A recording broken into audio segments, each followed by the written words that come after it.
I remember exactly how the light hit the mahogany desk in my corner office when the letter arrived. It was a Tuesday, late October, the kind of crisp, clear day in Chicago that usually makes me feel invincible. I was 48 years old, the CEO of a mid-sized logistics firm, and I had spent the last 3 decades building a fortress of respectability and financial security around myself. I thought my walls were high enough to keep out the ghosts of my past. I was wrong. My assistant Charlene, a lovely young woman who knew nothing of the darkness where I came from, placed the thick cream-colored envelope on my blotter with a hesitant look. This came via certified mail, Sylvia. Private and confidential. The return address just says the parents. Is that a joke? I stared at the handwriting. It was unmistakably my mother's script, looping precise and sharp, like barbed wire dressed up in calligraphy. Thank you, Charlene. That will be all. When the door clicked shut, the silence in the room felt heavy, pressurized. I hadn't spoken to Bernice or Walter in nearly 5 years. Our last conversation had been brief, transactional, and entirely devoid of warmth. I slit the envelope open with my silver letter opener, half expecting a lawsuit or perhaps a notification of terminal illness. What slid out was neither. It was a spreadsheet. It wasn't just a handwritten note. It was a professionally formatted, itemized invoice printed on heavy bond paper. At the top, in bold, centered text, it read, "Invoice for services rendered raising Sylvia." My hands didn't shake. I had trained myself out of shaking years ago. But my breath caught in my throat as my eyes scanned the columns. Diapers and formula, years 1 to 2. $4,500. Clothing and shoes, years 1 to 18, $22,000. Housing/rent allocation. 18 years at $800 per month, adjusted for inflation. $172,800. Food and utilities. Pro-rated share, $95,000. Medical expenses, out of pocket. $12,500. Piano lessons, unappreciated. $8,000. Emotional labor and distress, $50,000. Interest, compounded at 3% per annum, $55,200. Total due, upon receipt, $420,000. I sat there, the hum of the city traffic below fading into a dull roar in my ears. I read it again.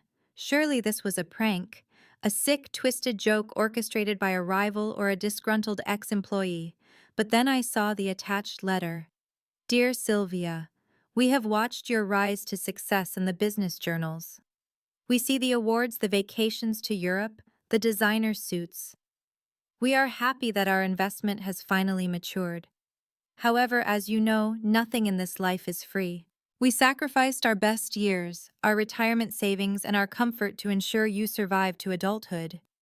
Now that you are reaping the harvest, it is time to pay the farmers. You were a difficult child. You required more resources, more patience, and more discipline than your sister ever did. We have calculated these costs fairly. We expect the first installment of $100,000 by the end of the month, or we will be forced to take steps to recover our debt.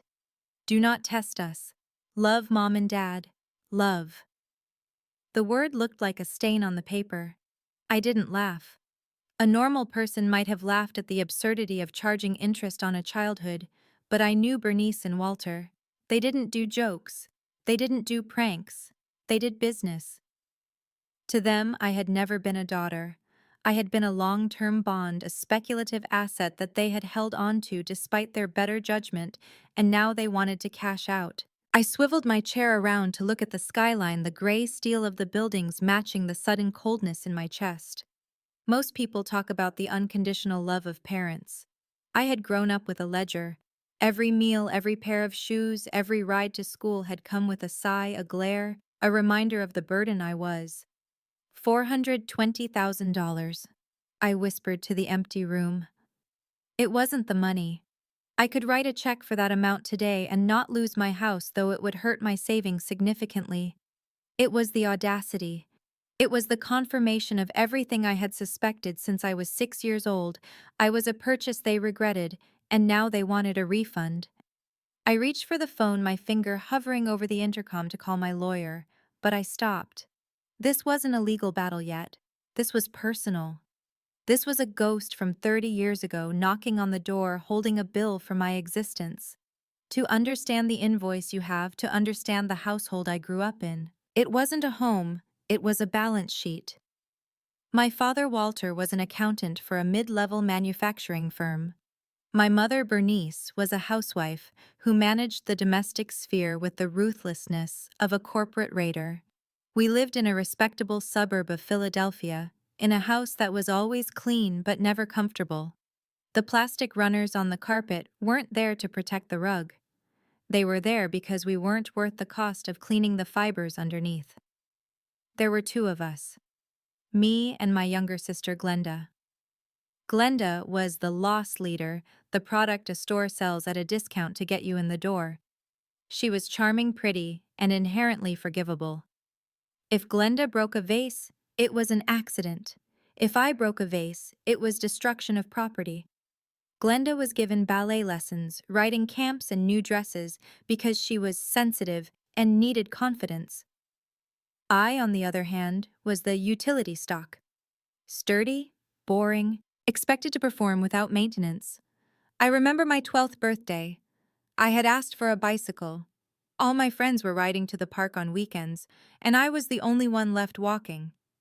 On the morning of my birthday, Walter sat me down at the kitchen table. He had a notepad. "Sylvia," he said, adjusting his wire-rimmed glasses, "a bicycle is a significant capital expenditure. If we buy this for you, we need to discuss how you will amortize the cost." "Amortized ye?" I asked. I was 12. "Work it off," Bernice interjected from the sink, not turning around. "We aren't made of money. If you want the bike, you do the laundry for the entire house for a year, no allowance." I agreed. I did the laundry. I scrubbed Walter's stained undershirts and Bernice's delicate blouses. I earned that bike 3 times over. But the day the year was up, the bike was given to Glenda. "She needs it for school," Bernice said, shrugging. "You've outgrown it anyway. Don't be selfish, Sylvia. We fed you while you were doing that laundry, didn't we?" That was the refrain of my life. We fed you, didn't we? As if feeding a child was an act of extraordinary charity rather than a legal requirement. When I turned 18, the eviction was immediate. It wasn't a time to spread your wings conversation. It was a suitcase on the porch.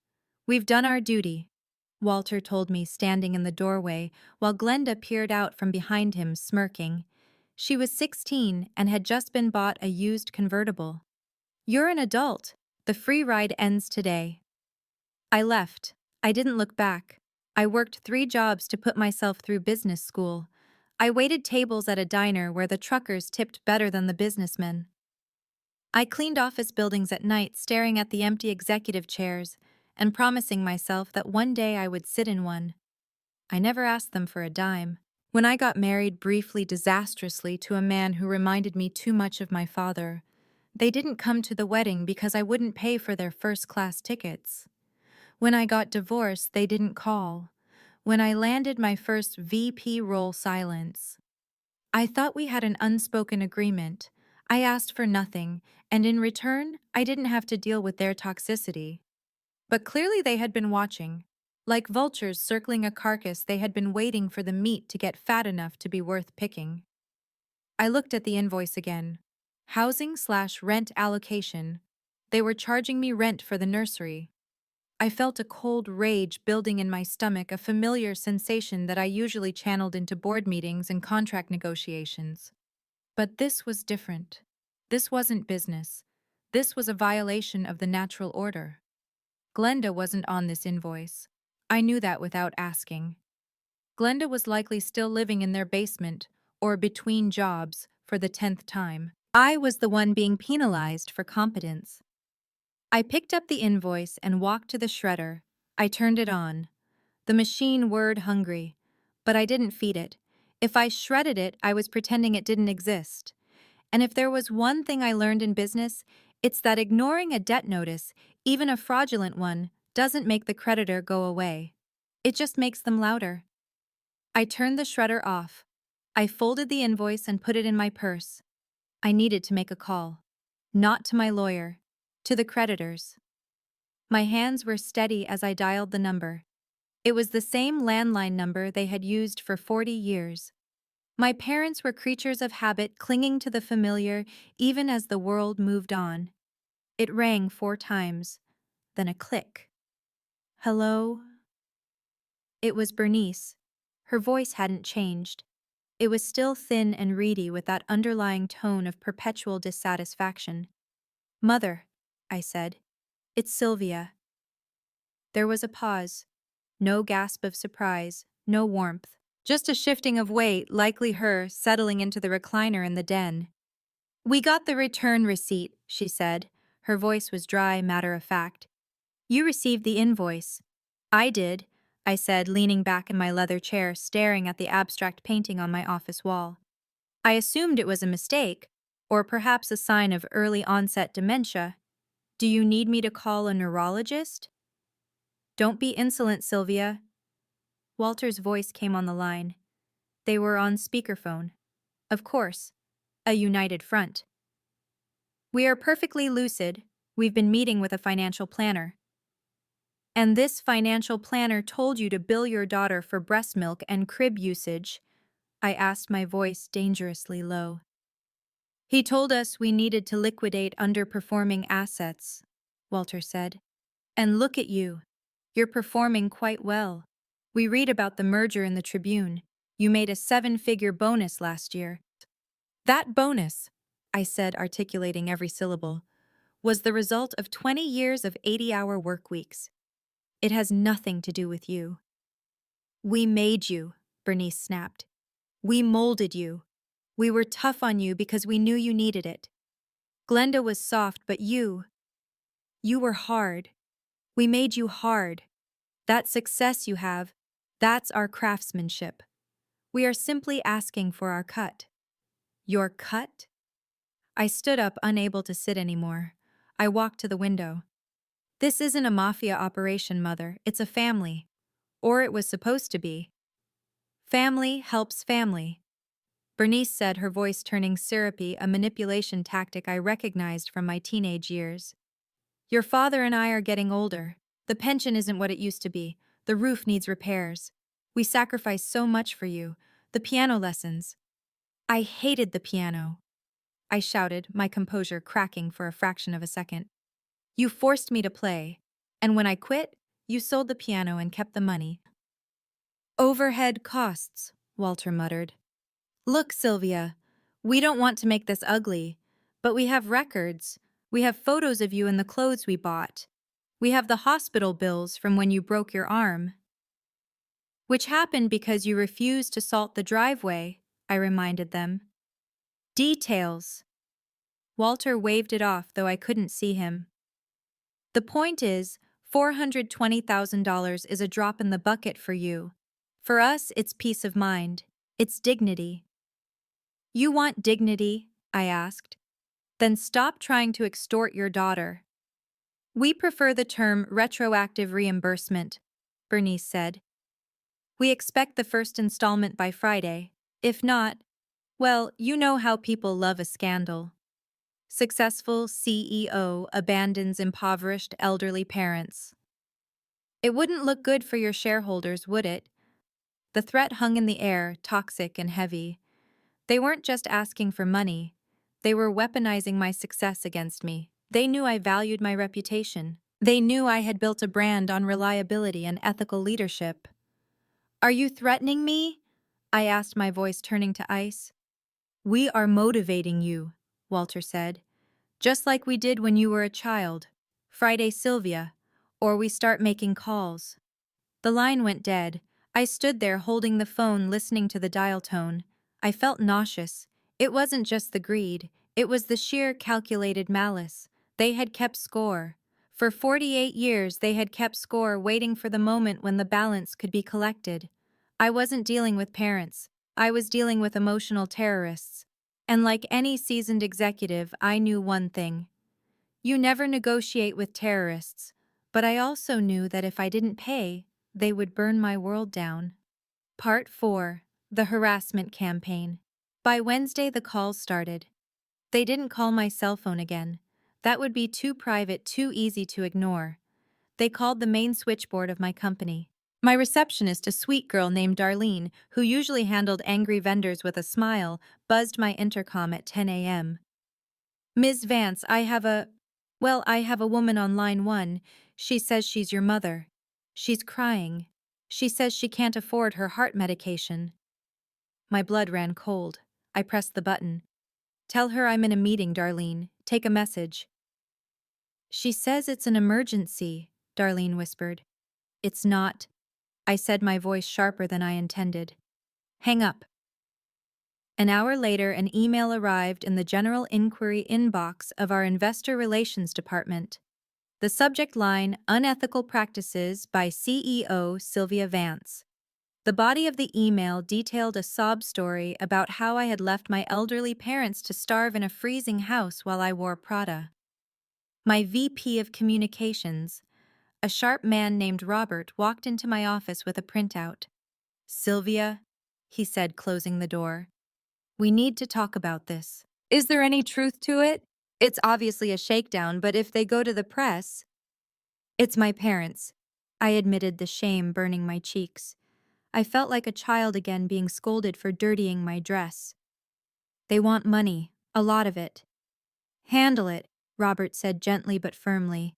Pay them off if you have to, but keep them quiet. We have the quarterly earnings call next week. We can't have Granny starving on the front page. I nodded, feeling small. I'll handle it. But I couldn't just pay them. If I paid $100,000 now, they would be back in 6 months asking for another $500,000. I knew the nature of the beast. You feed a stray cat, it never leaves. You feed a narcissist, they eat you alive. At noon, I had a scheduled lunch with Marjorie. Marjorie was my former boss, my mentor, and the closest thing to a mother figure I had ever known. She was 70 years old, draped in silk scarves and heavy silver jewelry, with a laugh that could crack glass, and a mind like a steel trap. She had retired 5 years ago, but still held a seat on several boards. We met at Le Monde, a French bistro, where the waiters knew our orders. I tried to keep up the facade. I asked about her garden, her grandchildren, her recent trip to Tuscany. But Marjorie knew me better than I knew myself. She watched me push my Nikoi salad around the plate. Okay, Sylvia, she said, putting down her wine glass. Cut the crap. You look like you've been audited by the IRS and diagnosed with plague on the same day. What is it? It's nothing, I lied. Just work stress. The merger integration is tricky. Bullsed, Marjorie said. She reached across the table and tapped my hand. Her rings clicked against the table. You have the family look. I haven't seen that look on your face since your sister crashed your car 10 years ago. What did they do? I crumbled. The facade broke. I reached into my purse and pulled out the folded invoice. I slid it across the white tablecloth. Marjorie put on her reading glasses. She read it in silence. Her expression shifted from confusion to disbelief, and finally to a fury so profound her face went pale. $420,000, she read aloud, her voice trembling with rage. For diapers. They're calling the office, I whispered, fighting back tears. They emailed investor relations. They threatened to go to the press. Marjorie looked up, her eyes blazing. This isn't an invoice, Sylvia. This is a ransom note. I don't know what to do, I confessed. If I don't pay, they humiliate me. If I do pay, they'll never stop. Marjorie slowly refolded the paper. She didn't hand it back. She tucked it into her own purse. You are not paying them a single cent, she declared. Not one copper penny. Marjorie, they're my parents. No, Marjorie corrected me. They are donors of genetic material who are currently attempting extortion. Listen to me. You have spent your whole life trying to be good enough to earn a love they are incapable of giving. You think if you write this check, they'll finally say, "Good job, Sylvia." No, they'll just say, "What took you so long?" She signaled the waiter for the check. Finish your wine, she ordered. You're coming with me. Where po? To my estate, she said. You need to get away from the phones, and we need to strategize, because we are not going to settle this. We are going to war. Before we left the city, I needed to know why. Why now? My parents were greedy, yes, but they were also risk-averse. Extorting a CEO daughter was a high-risk move. They had to be desperate. I called an old family acquaintance, Mrs. Higgins, who still lived next door to them. She was a gossip, but a useful one. "Oh, Sylvia," Mrs. Higgins chirped. "I haven't heard from you in ages. How are you?" "I'm fine, Mrs. Higgins. I was just wondering, is everything okay with my parents?" They sounded stressed. "Well," Mrs. Higgins lowered her voice to a conspiratorial whisper. "It's been a drama over there, let me tell you, ever since Glenda moved back in." "Glenda is back?" "Oh, honey, she never really left. But it's the trouble with the boyfriend, that awful man. What was his name, Rick? He convinced your father to invest in some cryptocurrency scheme. And then Glenda. Well, you know how she likes the casinos in Atlantic City." The pieces clicked into place with a sickening thud. "Did they lose the retirement fund?" I asked, closing my eyes. "Everything from what I hear," Mrs. Higgins said. "Your mother was crying in the garden, saying they might lose the house. Glenda told them not to worry, that she had a plan to get money. I guess you're the plan, dear." I hung up. It wasn't about reimbursement. It was a bailout. Glenda the golden child had burned the farm, and I was expected to buy it back at a premium. They didn't want to punish Glenda. They wanted to use me to save her, so they could continue enabling her. I met Marjorie in the lobby of my office building to grab my laptop before heading to her estate. As we walked toward the elevators, I froze. There, sitting on the plush leather sofas in the reception area, were Bernice and Walter. They looked older, smaller, but their eyes were sharp. Bernice was wearing her church coat, a wool garment meant to convey respectability. Walter was clutching a briefcase. They saw me. "Sylvia," Bernice called out, her voice echoing in the marble lobby. Heads turned. Employees stopped to look. "Sylvia, you can't run from us." I stopped. Marjorie stepped in front of me, a shield in cashmere. "Bernice," Marjorie said, her voice dripping with disdain. "It's been a long time." "Marjorie," Bernice sneered. "I see you're still digging your claws into my daughter. This is a family matter. Step aside." "It became a police matter when you started harassing her staff," Marjorie said calmly. "We just want to talk to our daughter," Walter said, standing up. He looked desperate. "Sylvia, please. We're losing the house. Glenda gambled it away," I said, stepping out from behind Marjorie. My voice was steady, clearer than it had ever been. "I know, Dad. I know everything." "She made a mistake," Bernice cried out, tears instantly appearing. "She's your sister. You have millions. You won't even miss it. How can you be so cold? We changed your diapers. We fed you. And now you're billing me for it," I said. "You're charging me interest on my own infancy to pay for Glenda's mistakes." "You owe us," Walter shouted, losing his composure. He took a step toward me, aggressive. Security guards near the door straightened up, hands moving to their belts. "You ungrateful, selfish beak, we raised you." "You housed me," I corrected him. "You didn't raise me. I raised myself." "Security," Marjorie barked. Two large guards stepped between us and my parents. "Please escort these trespassers off the premises," Marjorie instructed. "And if they return, call the police." "You can't do this," Bernice screamed as the guard took her elbow. "I gave birth to you. You're nothing without us. Nothing." I watched them being dragged out of the lobby of the building I owned a share in. My heart was pounding so hard I thought it would bruise my ribs. Marjorie put an arm around my shoulders. "Come on, the car is waiting." Marjorie's estate was an hour outside the city, a sprawling property with English gardens and a silence so deep it felt medicinal. We sat on her back patio, wrapped in blankets, watching the sun go down over the lake. I held a mug of tea, my hands finally warming up. "I feel guilty," I admitted. "Is that insane? They just screamed at me in my own lobby and I feel like the bad guy." "That's the programming," Marjorie said softly. "They installed those buttons in you when you were small, Sylvia. Now they're just mashing them hoping for a payout. She looked at me, her face softening. You know, when I met you 20 years ago, you were the hardest worker I'd ever seen. But you were also the saddest. You apologized for everything. You apologized for taking up space. I was trying to be low maintenance, I said. If I was low maintenance, maybe they'd keep me around. And look where that got you. Marjorie gestured to the empty air. Here's the truth, Sylvia. Parents owe their children, not the other way around. We choose to bring you into this world. We owe you safety, love, food, and a start in life. It is a debt we pay forward to the next generation. You don't pay it back. That's not how the lineage of humanity works. They say I'm an investment, I said bitterly. Children are not stocks, Marjorie snapped. They are people. And frankly, if they want to talk business, let's talk business. They breached the contract of parenthood decades ago. She pulled out her phone. I've called Arthur, she said. Arthur was the fiercest contract lawyer in the state. He cost $800 an hour and terrified judges. He's coming over for breakfast tomorrow. We aren't just going to ignore them, Sylvia. We are going to legally dismantling them. I don't want to sue my parents, I said quietly. We aren't suing them, Marjorie said.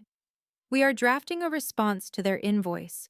A response so thorough, so humiliatingly precise, that they will never dare speak your name again. She squeezed my hand. I never had children, Sylvia. You know that. But if I had a daughter like you, I wouldn't send her a bill. I would send her flowers every day, just for existing. I looked at this woman who shared no blood with me but had shared her wisdom, her home, and her strength. Tears finally spilled over hot and fast. Thank you, I choked out. Don't thank me, she said, handing me a tissue. Just get some sleep. Tomorrow we fight. Breakfast was served in the sunroom. Arthur, a man who looked like a bulldog in a bespoke suit, was already eating a croissant when I came down. The invoice was spread out on the table next to a notepad. Good morning, Sylvia, Arthur grunted. I've reviewed the document. It's legally laughable, morally repugnant, and honestly, the math is wrong. I poured coffee. The math is wrong. They calculated the interest incorrectly, Arthur said, tapping the paper. But that's beside the point. In the United States, parents have a legal obligation to provide necessities for a minor. They cannot retroactively charge for food, shelter, or medical care provided before the age of majority. It's called the doctrine of necessaries. So I don't have to pay. Legally, absolutely not. You could light this paper on fire in court and the judge would applaud, Arthur said. But Marjorie tells me they are threatening your reputation. They are. Then we need a deterrent, Arthur said. We need to show them that proceeding with this extortion will cost them more than they could ever hope to gain. He slid a document toward me. Notice of intent to sue for emotional damages and defamation. We aren't actually going to file this unless we have to, Arthur explained. But we are going to send them a response. We are going to reject their invoice and we are going to issue a counter-invoice. A counter-invoice? I asked. For unpaid labor. Arthur grinned, a shark-like expression. Marjorie told me about the laundry, the cleaning, the years of household management you performed as a minor. We've calculated the hours. At minimum wage adjusted for inflation and interest, they owe you about $60,000. I stared at him. You want me to bill them? I want you to show them the mirror, Marjorie said. They think everything is transactional, fine, speak their language, but your currency is stronger. We spent the morning drafting the letter. It was cold, clinical, and devastating. We cited the specific statutes regarding parental obligation. We referenced the gambling debts of Glenda, which Arthur had found via a quick background check. We made it clear that any further contact would result in a restraining order and a defamation lawsuit that would take the very last shingles off their roof. One more thing, I said, looking at the letter. The luncheon. The Industry Innovator Awards were on Friday. It was a huge event. I was receiving the top honor. They know about it, I said. Walter mentioned reading the Tribune. It's in the calendar. They'll try to crash it, Marjorie guessed. It's the ultimate stage for a narcissist. Let them come, I said, a new resolve settling in my chest. Sylvia, are you sure? Arthur asked. We can hire security. Keep them out. No, I said. I picked up the original invoice. If I hide, they win. If they want to make a scene, let's give them an audience. But I'm controlling the narrative this time. The grand ballroom of the Palmer House Hotel was glittering with chandeliers and the city's elite. There were 500 people there, competitors, partners, press, and my own employees. I wore a suit of armor disguised as a navy silk gown. Marjorie sat at my table looking regal in emerald green. I was nervous, yes. My hands were cold, but the fear had transmuted into something else, adrenaline. The salad course was being cleared when I heard the commotion at the back of the room. You can't stop us. That's my daughter. The doors swung open. Security tried to intervene, but Bernice was screaming at the top of her lungs, creating a spectacle that froze the room. Walter was right behind her, red-faced. Sylvia Vance is a thief! Bernice shrieked, pointing a shaking finger at the stage where I was sitting. She stole our money. She leaves her parents to rot while she drinks champagne. The silence in the ballroom was deafening. Forks paused halfway to mouths. 500 heads turned from the doors to me. My VP. Robert looked terrified. He started to stand up to intervene. I put a hand on his arm. Sit down, Robert. I stood up. I didn't run. I didn't cry. I walked to the podium. The microphone was live. Mom, Dad, I said.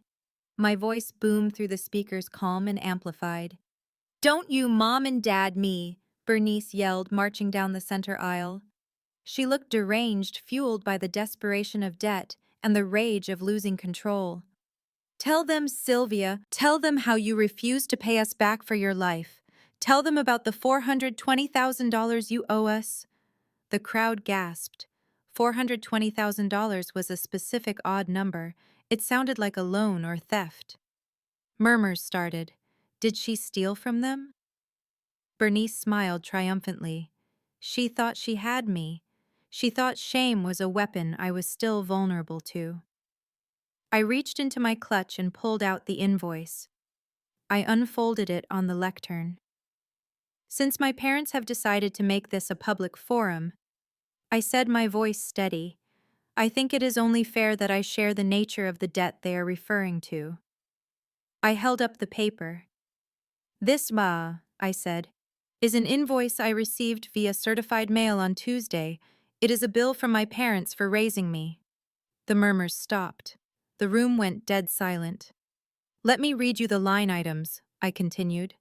Item 1, diapers and formula 1976 to 1978, $4,500. A nervous titter ran through the room. Someone in the back laughed in disbelief. Item 3, housing and rent allocation. They have charged me rent starting from the day I was brought home from the hospital.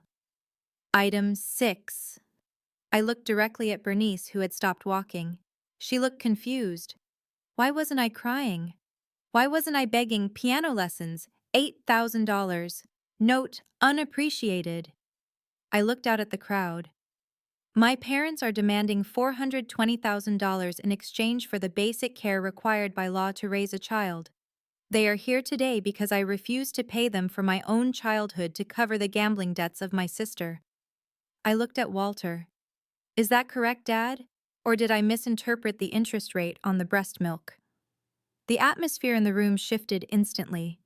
It went from confusion to judgment and then to absolute disgust. These were business people. They understood contracts, but they also understood human decency. A man at the front table, the CEO of a rival firm, stood up. He turned to my parents. You people are sick, he said loudly. Get out, someone else shouted from the back. Bernice looked around, eyes wide. The shame she had tried to throw at me was acting like a boomerang. It was hitting her hard. She shrank back. She owes us, Bernice cried, but her voice was weak now. We sacrificed.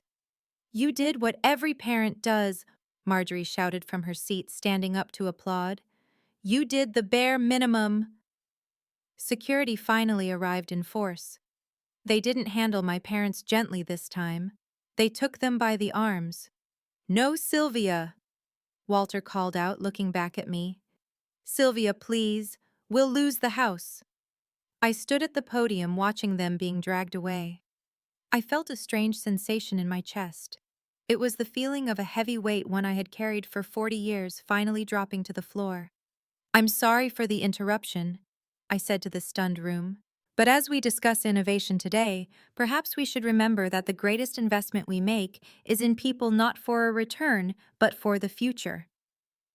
The applause started slowly with Marjorie, then Robert, then the rival CEO. Within 10 seconds, the entire room was standing. They weren't clapping for the award. They were clapping for the exorcism. The fallout was swift and absolute. The legal letters were sent the next morning. A restraining order was granted based on the incident at the hotel. I blocked their numbers, their emails, and I even blocked Mrs. Higgins just to be safe. I heard later that they lost the house. Glenda apparently fled to Nevada with a new boyfriend, leaving Bernice and Walter to move into a small, state-subsidized apartment.